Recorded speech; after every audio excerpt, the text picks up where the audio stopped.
mulai. Iya, itu. Ngomong dulu pas ayat 2 ayat mah. Iya. Jadi Allah kan pernah bilang begini, guru deh. Dalam surat Fatir kalau tidak salah. Ya. A'udzubillahi minasyaitonirrajim. Summa awrasnal kitabal ladzina astafaina min ibadina faminhum dzalimun li nafsihi wa minhum muqtasid wa minhum sabiqun bil khairati biidznillah. Dzalika huwal fadlul kabir. Jadi ayat ini kurang lebih bisa garis besarnya adalah tipologi umat Nabi Muhammad SAW. Ya. Jadi kita kalau ingin tahu tipikal umat Muhammad itu versi Al-Quran, versi Allah ada 3. Ya. Berdasarkan surat Fatir tadi. Kata Allah kurang lebih artinya begini. Kemudian telah kami wariskan Alkitab, sebuah kitab, yakni Al-Quran Al-Karim. Diwariskan kepada siapa? Alladzina astafaina min ibadina. Kepada orang-orang yang menjadi pilihan di antara hamba-hamba kami. Orang-orang Allah jadikan itu sebagai pilihan, orang pilihan di antara hamba-hamba kami. Nah, Allah yang mewariskannya. Ahli warisnya adalah hamba-hamba pilihan Allah. Bagaimana cara hamba-hamba Allah itu menerima warisan Al-Quran yang Allah berikan itu? Cara menerimanya itu ternyata ada 3 tipe umat Muhammad dalam menerima warisan Allah itu berupa Al-Quran. Jadi menyikapi Al-Quran itu umat Nabi Muhammad SAW itu, yang pertama kata Allah, faminhum dzalimun li nafsihi, adalah di antara mereka ada yang mendolimi dirinya sendiri. Nah, para ulama menyebutkan yang dimaksud dengan dzalimun li nafsihi itu, ya,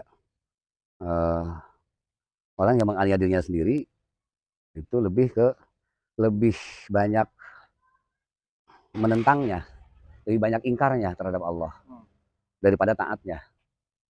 Itu dzalimun li nafsihi. Lebih banyak mengabaikan perintahnya, mengabaikan sholat, mengabaikan puasa, mengabaikan zakat, mengabaikan haji, ya, mengabaikan saling tolong menolong. Itu dzalimun li nafsihi. Jadi lebih abai gitu. Walaupun kadang-kadang masih ada ketaatan, karena dia masih mengakui bahwa Tuhan itu adalah Allah, Muhammad adalah Rasulullah. Tapi masih 9, boleh dikatakan 80%, 75% ke atas lah. 75% abai dengan perintah-perintahnya. Ya di saat yang sama larang-larangannya apalagi. Itu yang dzalimun li nafsihi. Bisa paham guru ya? Nah, ini yang kedua. Atau yang pertama dah. Kalau kita buat analogi, ibarat perantau. Nah, guru kan merantau dari Palembang ke Bekasi. Beberapa tahun yang lalu kan istri belum dibawa ya. Si Rapasa sudah ada, si Salsa udah ada, si Arif udah ada. Nah, di Palembang kan merantau ke Bekasi. Sampai ke perantauan untuk mencari sesuatu kan yang untuk bisa dibawa ke Palembang untuk anak dan istri. Begitu sampai ke perantauan, dapat pekerjaan, dapat penghasilan. Tapi karena banyak hal, faktor yang mendorong guru untuk melakukan hal-hal yang tidak perlu. Jadi ya, sehingga ya yang inilah dia ulmal, maksudnya menyanyiakan harta. Bahkan mungkin perbuatan tabdzir juga, tabdzir. Nah, sehingga apa? Pemasukan yang ada itu tidak mencukupi untuk menutupi apa? Kewajiban pemakaian sehari-hari. Jadi ketika waktunya pulang kampung ke Palembang, jangan kan bisa membawa sesuatu yang bisa dijadikan kebanggaan keluarga, ya, untuk menutupi kebutuhan hidup keluarga di kampung asal di Palembang, buat membayar kebutuhan sehari-hari di sini tidak cukup. Karena pengeluaran lebih besar. Jadi besar pasak daripada tiang.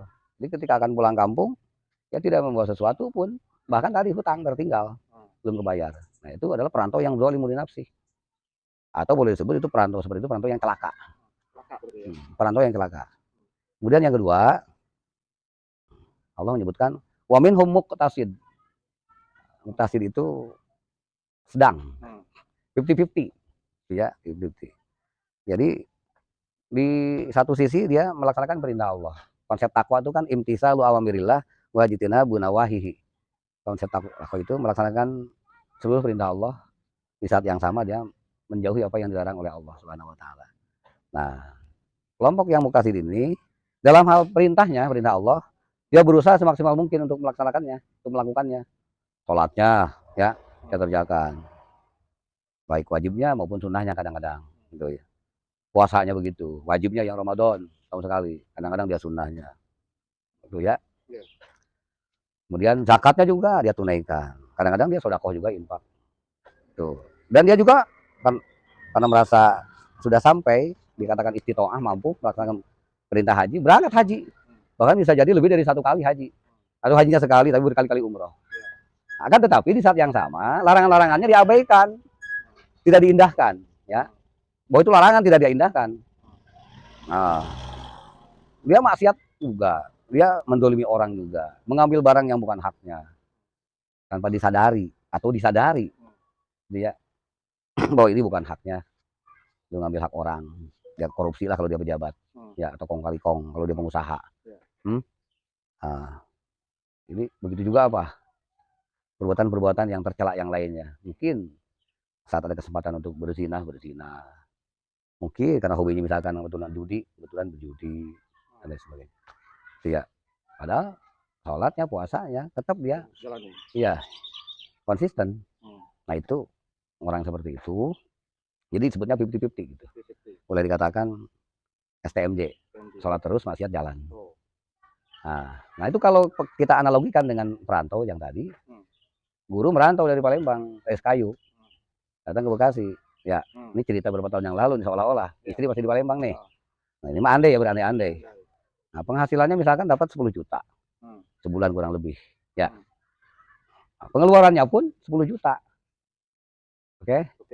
Setiap tahun, setiap bulan begitu. Jadi ketika akhir tahun atau ketemu Lebaran misalnya mau pulang kampung, iya dia sudah tidak punya hutang lagi sebagaimana yang tipe pertama. Tapi tetap ketika pulang kampung tidak ada sesuatu yang bisa dia banggakan berhadapan dengan anak dan istrinya di rumah atau dengan keluarganya. Tidak ada sesuatu yang bisa dia bawa. Nah, perantau yang seperti itu boleh disebut perantau yang merugi. Dan tadi pertama celaka, yang kedua merugi. Ya, yang kedua merugi. Yang pertama tadi celaka. Yang ketiga berarti ini. Nah, itu yang kedua merugi. Itu karena 50-50 itu. Ya.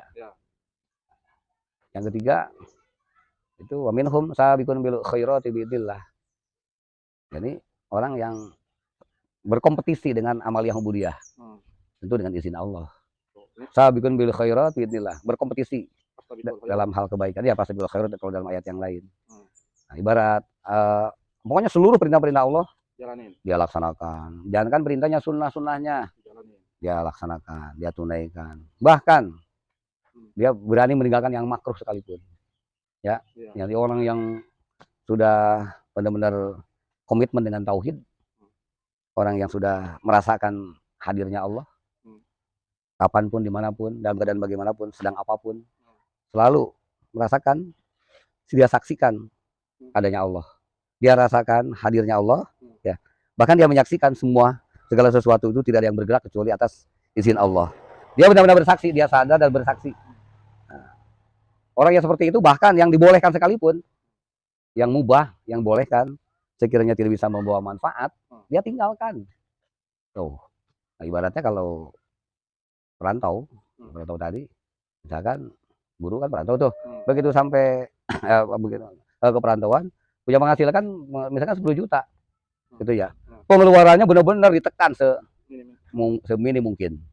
Katakanlah ketika penghasilan 10 juta itu pengeluaran cuma 4 juta setiap bulannya, ya diatur untuk kredit kendaraan, kredit rumah, untuk bayar kontrakan, ya, atau tagihan listrik, tagihan pulsa dan sebagainya, cukup selama sebulan itu 4 juta, dan itu tetap uang segitu itu bisa berbagi untuk dalam rangka menciptakan layanan sosial. Nah, ya masih bisa nyumbang, bisa nolong, bisa nyimpan. Nah, ketika sudah tiba waktunya 11 bulan, kalikan aja 11 bulan kali 5 juta, kali 6 juta per bulan simpanan, berarti udah 66 juta. Udah dia tidak punya hutang ketika lebaran tuh. Ya, tambah lagi ada sesuatu yang bisa dia banggakan di hadapan keluarga.